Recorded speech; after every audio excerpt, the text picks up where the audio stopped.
Hi, Professor. I'm Samantha. Not sure if you've seen my face already, but this is what I look like. Nice to see you. Nice for you to see me. So basically, my presentation was on how coaches can, like, optimize their relationship and their athletes' mental health on more than just a physical level, but like a psychological level as well.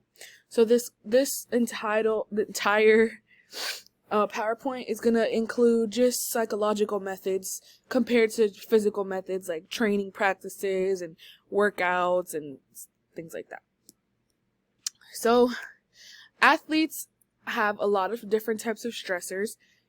I'm sure regular non-athletes experience stress just as much as athletes do, but athletes just experience it in a different way.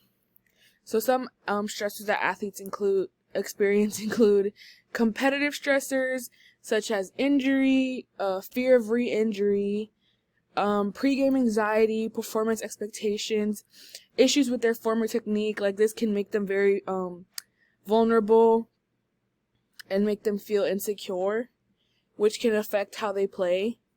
And heckling is a big thing that I noticed, especially just like personally when I go to sports games. There's always going to be someone on the opposite team completely hating your team or vice versa. Fans really connect with their teams. So if they feel like another team gets in the way of them winning, they're going to just hate them.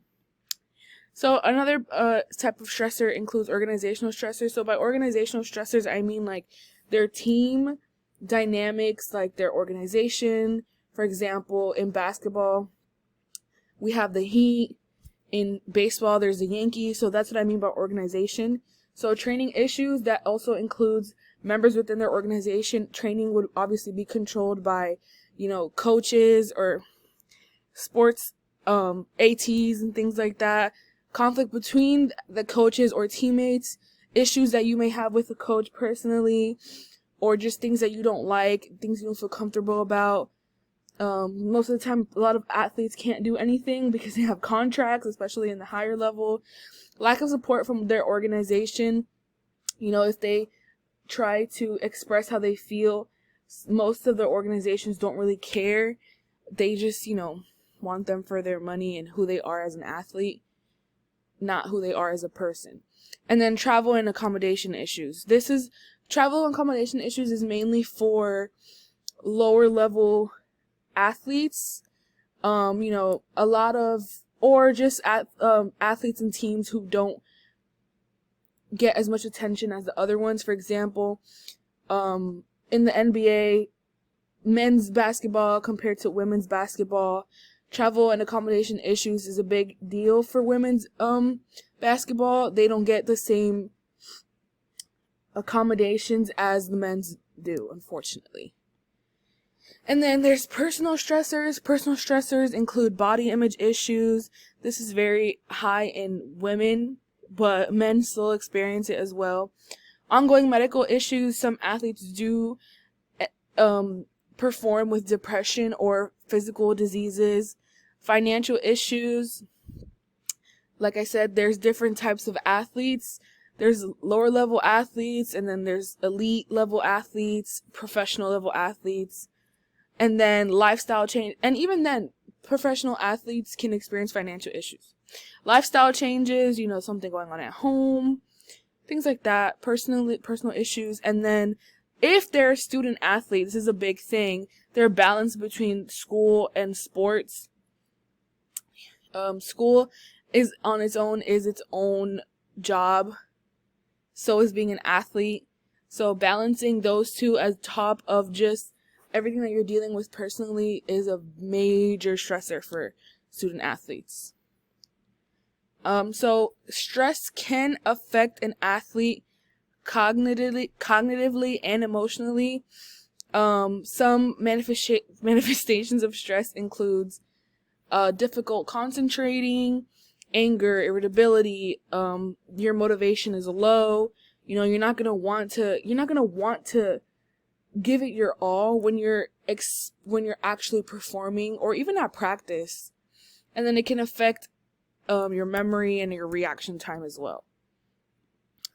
So this was the cognitive and emotional manifestations of stress, and then this is the behavioral and physical manifestations of stress. So these include muscle tension, fatigue, headache, stomach issues, and then for behavioral, there's social withdrawal, meaning, people, maybe even yourself, starts to notice you just retract from wanting to be around so many people. You don't hang out with people that you used to anymore.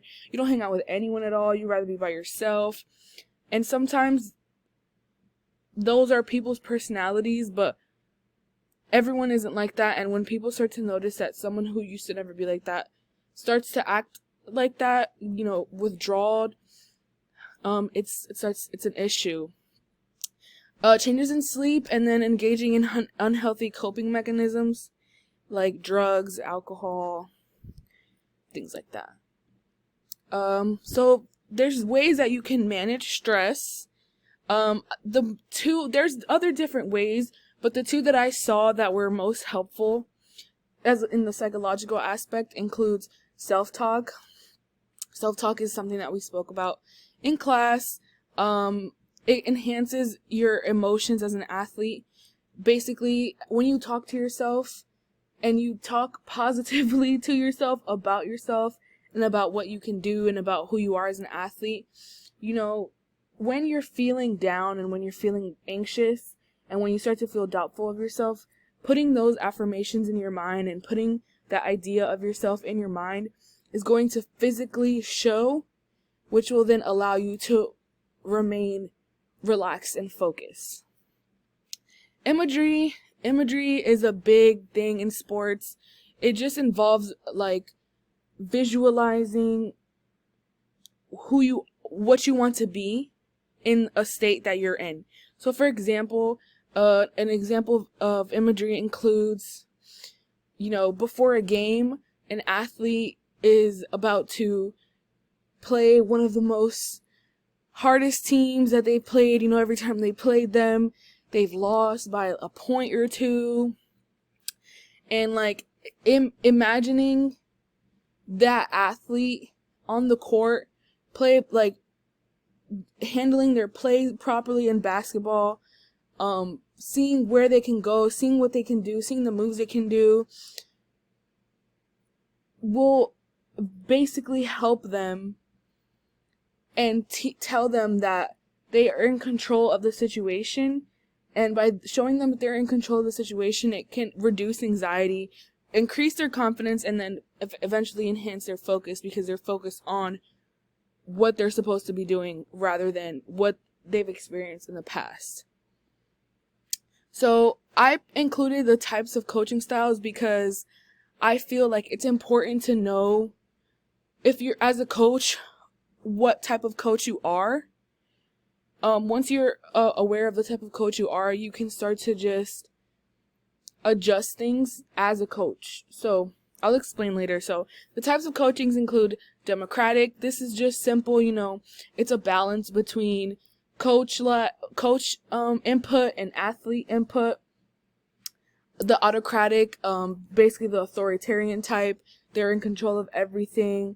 A lot of athletes, I see this in the national and professional level athletes the most. I'm sure those teams and those athletes, not sure if I can speak for all of them when they say that they enjoy those, but it seems to work. But usually coaches who are autocratic tend to be very demanding micromanagers, and they don't really leave room for team input. It's just their way or the highway. And then the laissez-faire, which is, all free for all, basically. The coaches leave the decision making for the athletes. They're basically there as a consultant. If the athletes need help or not, if they want help, they're there for them, but they don't take control. They don't really put their foot into coaching. They let the athletes coach themselves in a way. And then the holistic, this is simply a coach who is able to recognize that an athlete is far more than just an athlete, and that they're a person before being an athlete. And then this can be a good thing because it just allows for an athlete to feel like a person compared to just a robot that is controlled by the coach. And then there are different key elements in all of them as well. They both have their pros and cons. Some of the pros for democratic includes, the freedom to voice thoughts, your growth through failure, but it also leaves room for favoritism in coaches. The authoritarian, obviously, demanding, micromanaging, but it possible lack of motivation because the coach is always telling them what to do. The athletes will get tired and they just begin to not want to do it anymore. And then some elements for laissez-faire includes promotion of growth, but it leaves room for low accountability and uninvolved behavior. Athletes will just want to not do anything and they'll focus more on themselves rather than the team as a whole. And then holistic is just, some elements include guidance through struggles, honesty, empathy, and humility. So some of the dynamics between coaches and athletes, they're both positive and negative. So positive dynamic includes effective communication, positive feedback, and then equal attention to all athletes and the team as a whole. So the importance of positive dynamics is huge. Since the coaches are seen as a role model, they also play a vital role in developing skills, especially in younger athletes, psychosocial skills, athletic skills, and obviously interpersonal relationships. This study by Davis found that athletes perform better in competition when they have secure coaches and there's an established line of communication and attachment between the two. Negative dynamics include consistent critical feedback, a coach never praising them, always telling them what's wrong, and then not only telling them what's wrong, but just telling them in a bad way. No communication of support or encouragement, intolerance for mistakes or mistakes being met with punishment.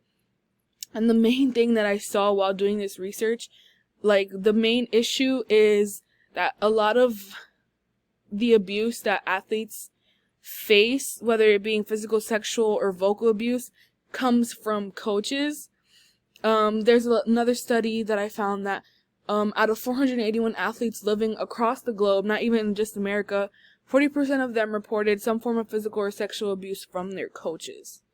So that's an issue. So what can be done as a coach? Simply, you build relationship with your athletes. How you build your relationships with your athletes, you establish communication through trust and support.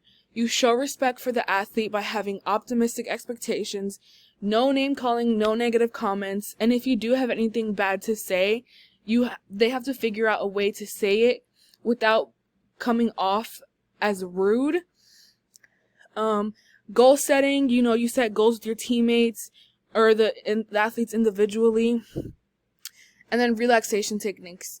Also, what can be done is finding your coaching style and incorporating a few techniques from each style, because personally I don't feel like each coaching style is completely 100% effective. There's pros and cons to both, and I feel like if you adapt just a little bit out of all four, it can increase the probability of being a better coach. And then I found another study that said secure individuals have positive self-images and optimistic expectations of others, allowing them to remain positive.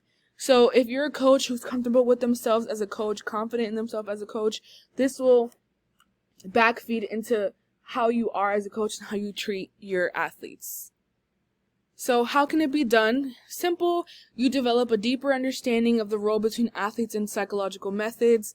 You read your research, you look into guides and guides books, you talk to the parents, you discuss goals before practices, and you practice relaxation techniques before, after practice or games. You take the time to also create connections with every player and their family to ensure effective communication, and you take the time to not only listen to your athletes but talk to them as well. And these are my